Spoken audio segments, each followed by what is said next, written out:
Good afternoon. It's Friday, the 31st of July. I'm Erin Viner, and this is IBA News broadcasting from Jerusalem. We open with the murder of an 18-month-old Palestinian baby in an arson attack early this morning in the village of Duma in an apparent price tag revenge operation by Jewish extremists. The incident follows the demolition of two buildings in the Beit El settlement on orders of the High Court just days ago after a ruling that they were illegally constructed on privately owned Palestinian land. Two homes in Duma were set on fire, and the Hebrew words for revenge and long live the Messiah were spray painted alongside a Star of David. One of the residences was vacant, but the other was inhabited by the Dawabsha family. The baby, Ali Saad, was burned to death after his mother first fled outside with the 4-year-old and was then unable to re-enter in time to save him. The blaze is believed to have been ignited when the unidentified assailants smashed a window and threw Molotov cocktails inside the home around 2 o'clock in the morning. According to eyewitness accounts, the arsonist then fled in the direction of the nearby settlement of Ma'ale Ephraim. The parents and the surviving child suffered burns to over 70 to 90% of their bodies and are being treated at the intensive burn unit at the Sheba Medical Center, where physicians say that the mother is still in life-threatening condition and her 4-year-old son required resuscitation. A short time ago, the funeral procession for Ali Saad Dawabsha was held in his home village just south of Nablus, with hundreds of mourners attending. Many angry members of the crowd shouted out their demands for retribution and called out that they would redeem the baby's death with their blood and their souls, whom they referred to as a martyr. Prime Minister Benjamin Netanyahu immediately and forcefully condemned the arson attack, branding it as a horrific, heinous crime.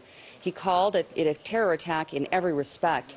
The Prime Minister instructed the security forces to use all the resources at their disposal to capture and bring the killers to justice. Minister of Defense Moshe Ya'alon also sharply condemned the incident as a serious terror attack. The Prime Minister's spokesman addressed the deep level of shock from politicians across the political spectrum. The government of Israel unequivocally condemns this heinous crime, this act of terrorism. We will fight terrorism, we will defeat terrorism, no matter who the perpetrators are. The people of Israel unite in condemning this act of senseless violence, and we'll bring the perpetrators to justice. Palestinian Authority President Mahmoud Abbas says that the arson attack amounts to a war crime, and he vowed that it will be prominently featured in Ramallah's case against Jerusalem at the International Criminal Court. Senior PA official Saeb Erekat called the attack a brutal assassination and said it is a direct consequence of decades of impunity that Israeli leaders have given to terrorism by settlers, as well as the culture of hate that the government has funded and incentivized without being held to account by the international community. And now turning to the tragedy at the Gay Pride Parade in Jerusalem. The 17-year-old girl, who was among 5 other victims of last night's brutal stabbing attack, remains in critical condition. A 26-year-old man also remains at the hospital in serious but stable condition. An ultra-Orthodox Jewish suspect was immediately captured and arrested by police just after the attack, which occurred after the beginning of the annual event. He has been identified as Ishai Schlisel, who carried out a similar crime in 2005 when he stabbed 3 parade participants. He was just released from prison 3 weeks ago after being released from his 12-year prison sentence for good behavior. In the wake of last night's attack, marchers gathered in the capital to hear emotional speeches against the hate crime. Soon after that incident, Public Security Minister Gilad Erdan appointed a special investigatory team to examine the consequences in which that it occurred amid heavy criticism leveled at the police for not having monitored Schlisel more closely, particularly leading up to the Gay Pride event, given his record. Public outcry has been furious since it came to light that over the past 3 weeks since being released from prison, the suspect has not only made a series of statements indicating that he was in fact planning yet another attack on the parade, but that he actually also distributed a handwritten anti-gay manifesto in which he denounced the march as blasphemous and demanded that it be stopped. In addition, Schlisel gave an interview to a Haredi media channel during which he insisted that homosexuals want to ruin the people of Israel. And another reason for the public outrage is because intelligence reports provided 2 police officers securing the event had profiles of suspect individuals who might want to cause harm or interfere with the event, specifically including Ishai Schlisel. Prime Minister Netanyahu has also condemned that stabbing attack, which he referred to as a despicable hate crime. As he stressed that everyone in the country has the right to live in peace, he pledged that the government will defend that right. He also said that he welcomes the condemnation of this despicable, contemptible crime from national religious leaders, and he called for all those in positions of influence to do the same. President Reuven Rivlin responded by also mourning the vicious hate crime that he said occurred as people were celebrating their freedom to express their identities. He also cautioned that a lack of tolerance will lead us to disaster. Zionist Union member of Knesset, Itzik Shmueli, declared himself to be a member of the LGBT community today. In the wake of the Gay Pride Parade attack, Shmueli wrote that we can no longer remain silent because the knife is raised on the entire LGBT community and that the violence won't stop there. This was the first public statement from the Knesset member about his sexual preference, although he was subjected to speculation last December when a prominent LGBT activist urged Zionist Union Party leader Isaac Herzog to push an allegedly undeclared member of his faction to either leave the closet or leave the Knesset in an ultimatum that was resoundingly rejected by the party. And turning now to the Iranian nuclear deal, the Prime Minister insists that the more that the American public learns about the agreement, the less likely they are to support it.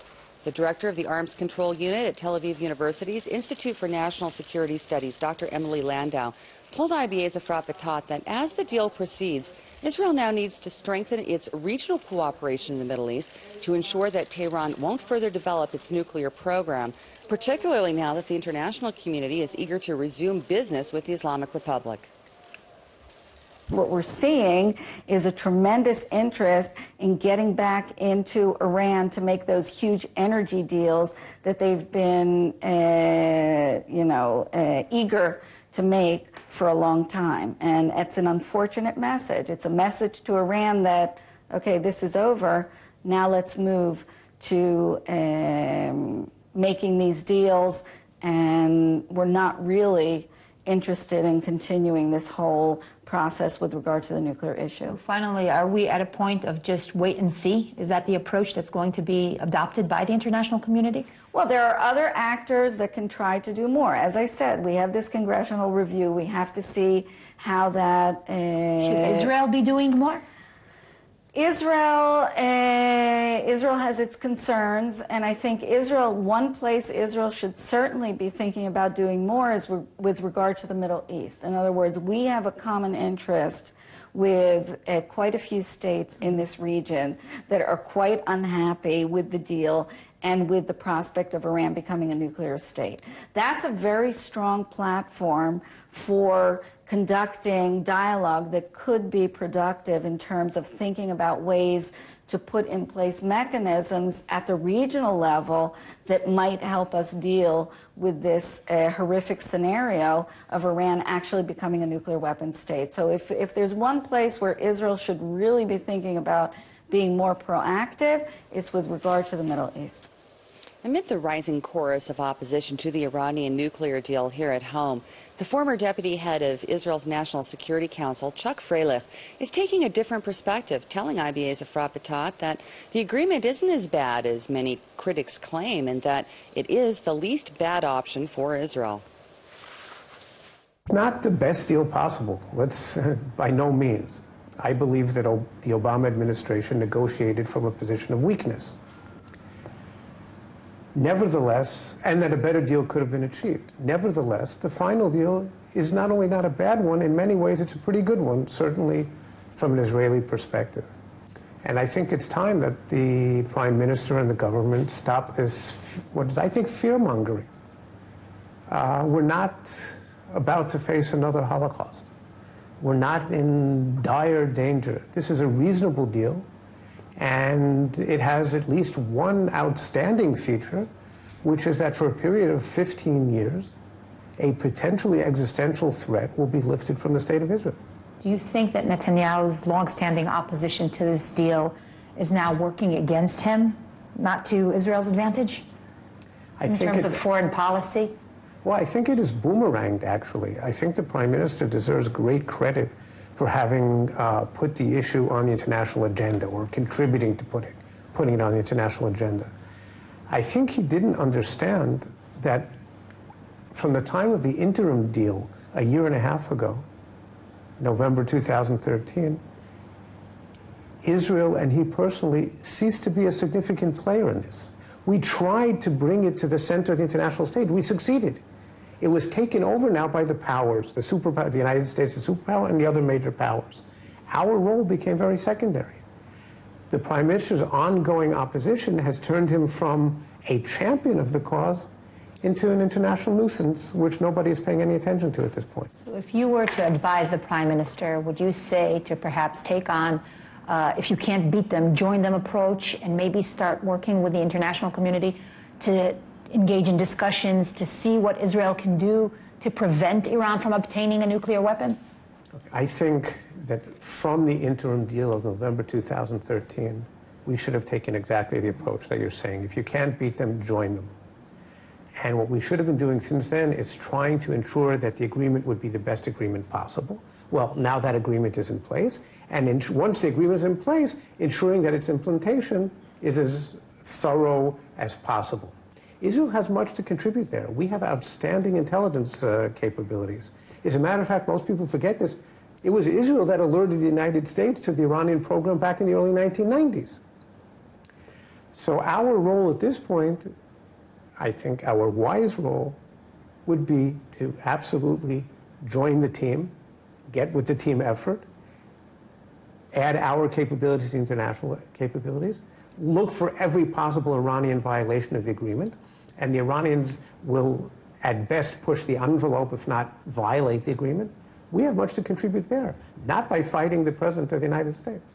So you're saying that perhaps, as they say in Hebrew, it's the worst at its least, this deal? It is better than no deal? Oh, no, I think it's not just better than no deal, it's a good deal. Mm-hmm. It's not a perfect deal. And one of the problems is that I believe that Israel, on this issue, on other issues, in recent years seems to have lost the ability to understand that there's the desirable in life, and then there's the possible, there's the extant. This is a reasonably good deal. It postpones an Iranian nuclear capability for 15 years at least. Some parts of it are in perpetuity. Now, we probably will face, if Iran wants to go nuclear, retains its nuclear aspirations, we will face the issue again in 15 years. In Israel, 15 years has always been a remarkable gain. When did we ever gain 15 years on other major issues? This is a good thing for us. We may have to confront it again in 15 years. Dayenu at the moment that we don't have to. The 20th Knesset has ended its current session and will be on summer break until after the High Holy Days. IBA's Eli Wogelenter asked Times of Israel editor-in-chief David Horovitz how the legislature has performed so far and where it will head after returning in the autumn. There is some legislation moving forward. It's not clear to me what's going to be rolled back and what isn't. It's not clear to me, for example, there's a lot of concern about the Jewish democratic the new laws. I don't know what's going to happen to that. I don't know the exact formulation. We'll believe it when we see it. We'll analyze it when we see it. If they're going to start repealing some of the reforms that were designed to raise the proportion of young ultra-Orthodox men going into the army, we don't know exactly what they're going to do. Are they going to merely remove the criminal penalty? Does that doom the last law? Or are they going to do more dramatic things? Look, this is a very narrow coalition, and therefore, by definition, every component in that coalition has potential absolute extortion capabilities. Don't support us, we'll bring you down. All of them can say that all the time. It's a pretty difficult way to govern. There's talk that maybe Herzog wants to lead Zionist Union into the government. I can't imagine that he's going to do that, but I'm often wrong, and this is crazy Israeli politics. Why he would want to do that baffles me. You're meant to want to unseat the government if you're the opposition. You can back his opposition to the Iran deal without joining his government, for goodness sake. But it would be a stronger move if he did join the government to say, we stand united against this Iranian deal. Yes, but you can stand united against this Iranian deal without joining the government. It seems to me, that Yair Lapid, who I think is taking a somewhat unfair attack on Netanyahu, because I don't know how you can you utterly blame Netanyahu for a foreign policy failure when you're dealing with a presidency that wouldn't be shifted. But it seems to me that Lapid is kind of emerging and wants to emerge as the real leader of the opposition. and that Herzog risks undermining his status, right, because of the talk of joining a government. I mean, Lapid is the opposition to Netanyahu, and Herzog is, oh, maybe I'm joining. No, I'm not joining. Well, there's rumours that, you know, that's doesn't seem to me to be terribly smart politics. Basketball player Omri Caspi has played 6 seasons as the first Israeli player in the NBA. Sacramento Kings forward showed off his homeland this week to teammates DeMarcus Cousins and Caroon Butler, along with his former fellow player Chandler Parsons. Video footage is provided by the Sacramento Kings and the Friends of Zion Museum. Hey, we're at the airport right now. Back to you when we have it. Well, if you're thinking about filling up your gas tank in your car tonight, you might want to just hold off until after midnight on Saturday, when 95 octane fuel is set to drop by 27 agarot to 6.38 shekels per liter. That actually amounts to a savings of nearly 15 shekels if you're totally filling up a 50-liter tank. We have falling prices of oil on the world market to thank, and hey, every little bit helps. Stock talk. The shekel today ended the trading week with a mixed performance, and due to the closure of the stock market on Fridays, here's a look at the closing numbers for the week.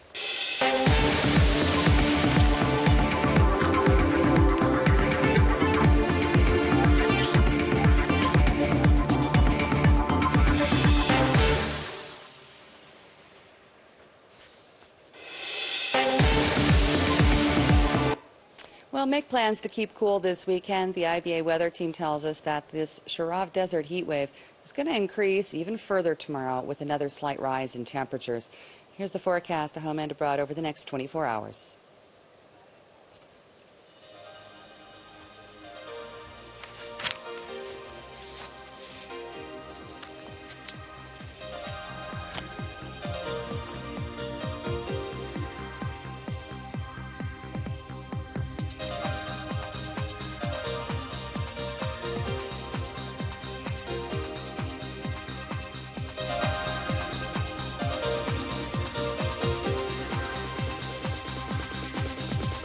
Thanks for being with us this afternoon. We hope you'll tune in again tomorrow. We'll try and bring you that Omri Caspi piece at that time.